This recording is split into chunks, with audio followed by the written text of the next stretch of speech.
मुझे अब भी याद है शादी के वो दिन जब सोनिया लाल जोड़ा पहने मेरी तरफ आ रही थी। उस वक्त तो लगा था जैसे मेरी दुनिया उसी के साथ चलती है। लोग कहते थे हम परफेक्ट कपल हैं। शादी के सिर्फ 4 दिन ही हुए थे। मैं उसे उदयपुर ले गया हनीमून पर, एक खूबसूरत हवेली स्टाइल होटल जहाँ से एक झील दिखती थी और रात में सिर्फ हवा बहती थी।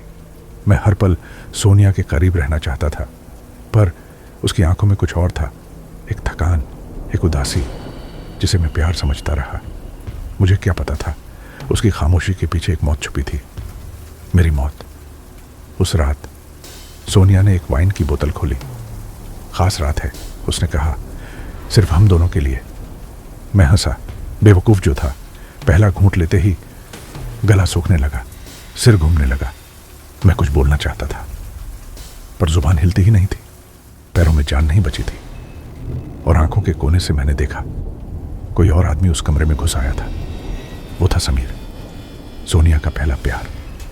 उन दोनों ने मुझे देखा जैसे मैं एक मुसीबत हूं जो आखिरकार निकल गई हो। उस रात मुझे जिंदा उसी बेहोशी की हालत में बांध दिया गया।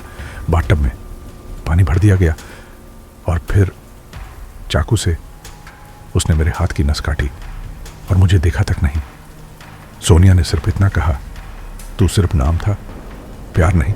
प्यार तो मेरा समीर है, हमेशा से।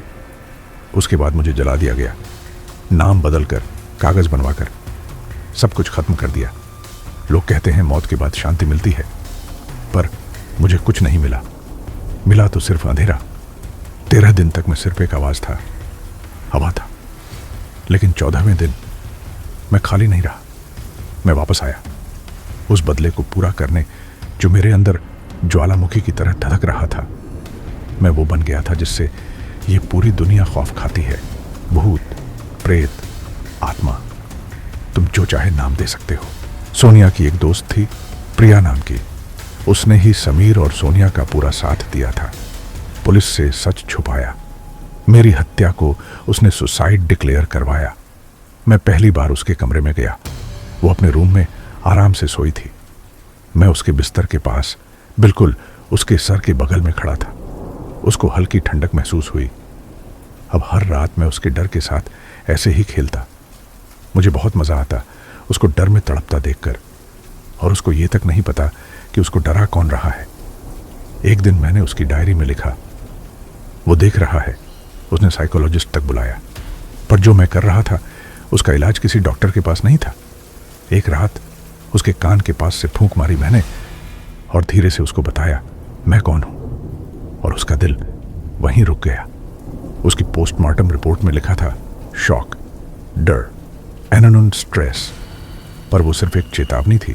उसके बाद नंबर था समीर के दोस्त राजेश मेहरा का, वकील, जिसने सोनिया और समीर की नई शादी का लीगल रास्ता खोला था। मैंने उसके लिए कुछ खास सोचा था। उसके घर की बुकशेल्फ में एक फाइल थी जिसमें मेरी असली फोटो चिपकी थी।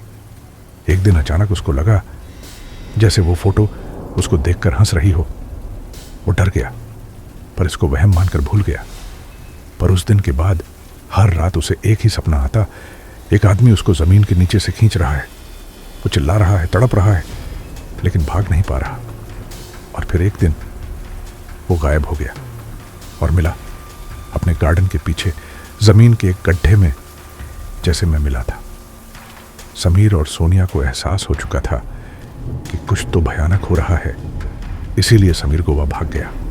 उसका प्यार हवा के झोंके की तरह गायब हो गया। आखिर जिंदगी और मौत में चुनना बहुत आसान होता है।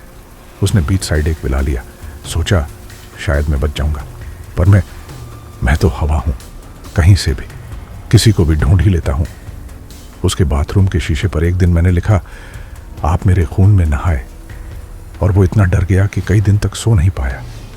उसके टूथपेस्ट में खून से सनी मिट्टी थी, उसकी शर्ट पे जलने के निशान। एक दिन उसने देखा बाथटब में मैं बैठा हूं।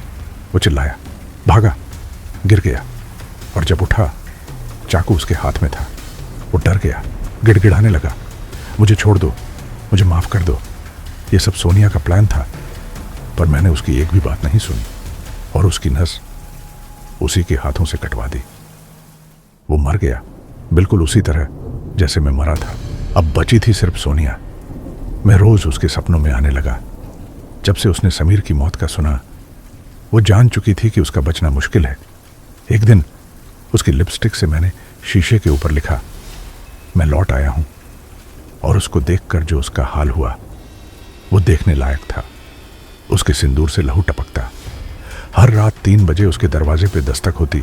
मैं नहीं आता, पर हवा अंदर घुस जाती। उसने कई तांत्रिक पंडितों से पूछा मैं क्या करूं, पर कोई भी उसकी मदद नहीं कर पाए। वो बस अपने अंत की रात का इंतजार करने लगी। 1 महीना पूरा हुआ। हर रोज उसको उस दर्द में देखकर जब मेरे बदले की आग ठंडी हुई, तब सोनिया ने फिर से पहना वही शादी का जोड़ा, लाल चमकदार, जिसमें पहली बार उसे देखकर मुझे उससे प्यार हुआ था। उसने छत पर दिया जलाया। वो जान चुकी थी आज की रात उसकी आखिरी रात है। मैं उसके पीछे ही खड़ा था। उसके कानों के पास धीरे से फूंक मारी। वो पलटी, मुझे देखा और डरते हुए बोली, अमन तू आ गया? मैंने उसका वो डरा हुआ चेहरा देखा और हंसते हुए बोला, मैं कभी गया ही नहीं सोनिया। उसने थरथराते हुए सिर्फ एक बात कही, मुझे माफ कर दो। और मैंने कहा, मौत माफी नहीं मांगती सोनिया, मौत सिर्फ हिसाब लेती है। और उसके बाद मैंने उसे छत से धक्का दे दिया।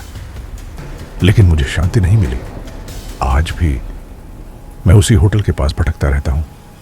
लोग कहते हैं उदयपुर के उस होटल के हनीमून सूट में हर साल एक बार रात के 3 बजे बाथटब से आवाज आती है, शादी थी या सज्जा, तू खुद डिसाइड कर ले।